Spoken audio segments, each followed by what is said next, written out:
In 1891, a quarter of British Army in India was rotting in hospitals, suffering from STDs spread generally through Indian women, some as young as 14. When two British women arrived in India to assess the situation, they not only discovered the horror of these brothels, but what they found was a system of slavery. State sponsored brothels called chaklas running across cantonment, where one woman would be forced to serve around 70 to 80 men. They documented this entire racket of prostitution to the higher officials in a letter expressing her loyalty, fearless spirit, and cause of justice. But the higher officials not only publicly denounced their claims, but also argued that all Chakla women belonged to the prostitute caste and trafficked them under the label of Contagious Diseases Act.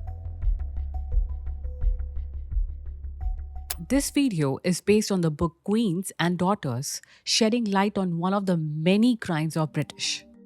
The story doesn't start in India. It begins in Britain, in the slums and streets that bred the empire's soldiers. For centuries, society was divided into three estates: those who pray, those who fight, and those who work.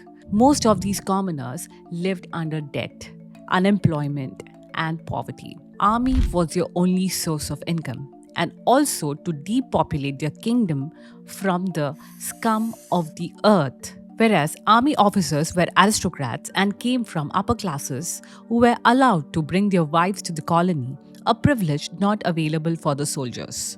When the Britain took control of India, it designated plots of land called cantonments away from the general population of India.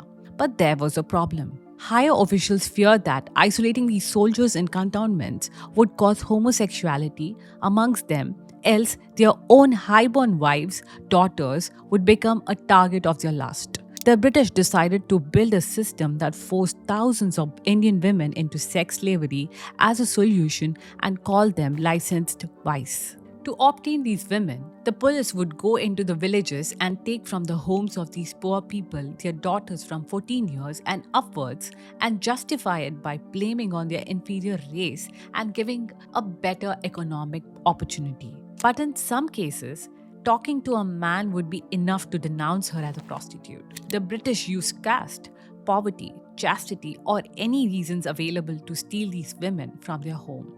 But this was just one of the four stages of the exploitation. In the second stage, they would be provided with a license to serve in these chaklas and a fixed price of 4 annas per visit, cheap enough for every soldier.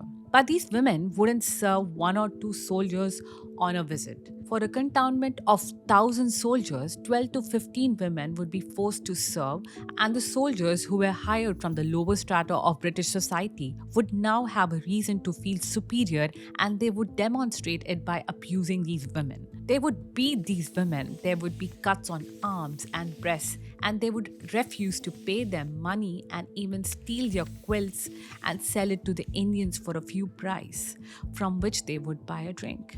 There were stories about how an angry soldier would set a woman on fire and burn her alive, and more cruelties.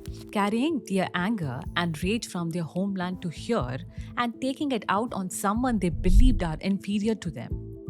By the mid 1850s, the British started facing the problems of STDs. Around 200 out of 1,000 soldiers started suffering from it, and by 1895, it was increased to 500 per 1,000 soldiers.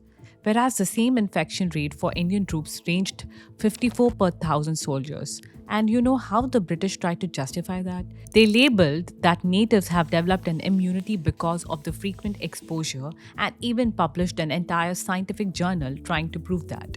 In 1868, Britishers brought the Contagious Disease Act and administered in India under Cantonment Act, a systemized way to tackle this endemic, but this act wasn't focused on solving the issue. It was a way to blame Indian women for diseases and a more exploitative way to manage the sex trade. Now, the women entering these chaklas were first required to go into a lock-up hospital to have their genitalia examined, and this was not a one-time visit, rather a weekly visit where they would go into these hospitals and were made sure they don't carry any trace of the diseases which could spread to the soldiers. These lock-up hospitals mostly contained inexperienced physicians using vaginal speculum to examine these women, a painful experience as claimed by some escapees, and if a woman was found to be deceased, she'd be imprisoned in the hospital until she's cured, and if unable to, then she'd be thrown out from this hospital, carrying their half British children hundreds of miles away from their home. Along with Indians, British didn't even spare women from their own race. Many Anglo Indian girls who were left by their father, who left for England, were adopted, raised, and sent to chaklas due to their white skin, something which was more in demand by the British troops. Their European and orphan status would be used to keep them in these chaklas, and for the Indian women, they used caste as a justification that these women belonged to the prostitute class anyways, but the authors argued that prostitutes in India weren't treated as outcasts. They enjoyed a social status unlike the prostitutes in Britain.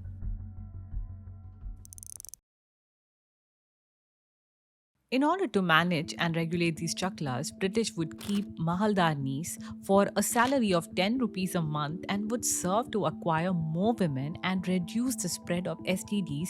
Along with their salary, they would also take part from the meager pay of the women they would bring in. They would not only receive the girls into the system but make sure to not let them escape.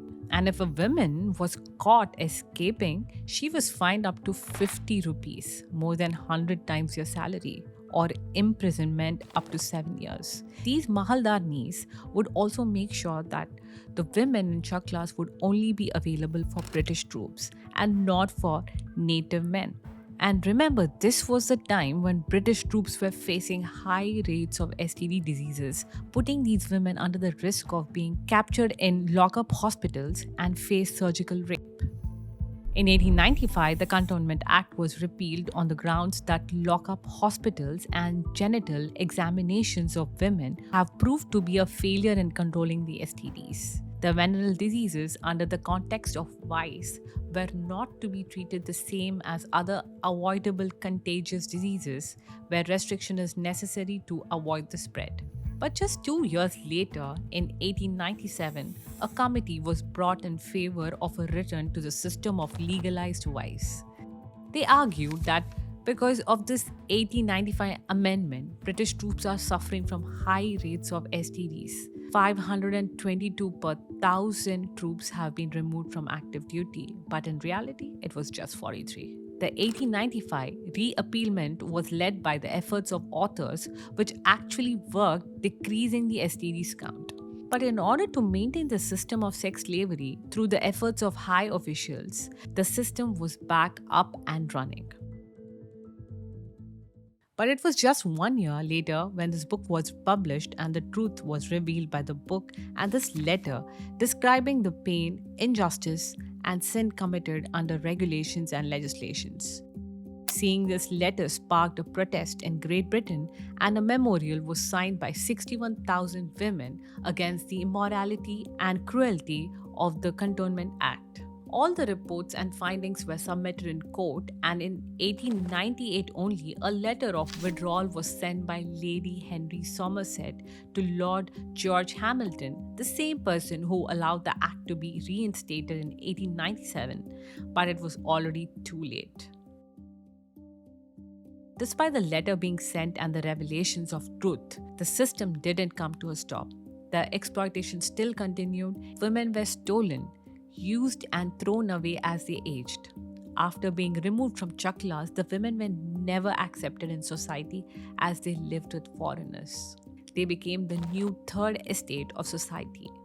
It was in the 1930s when the system was dismantled after World War I, which broke the imperial power of the British and the abolitionist movement, asking for the end of every kind of slavery. The British outlawed the prostitution and later left the country while carrying the honor of abolishing sati and child marriage, progressing the Indian society above from stereotypes and castes.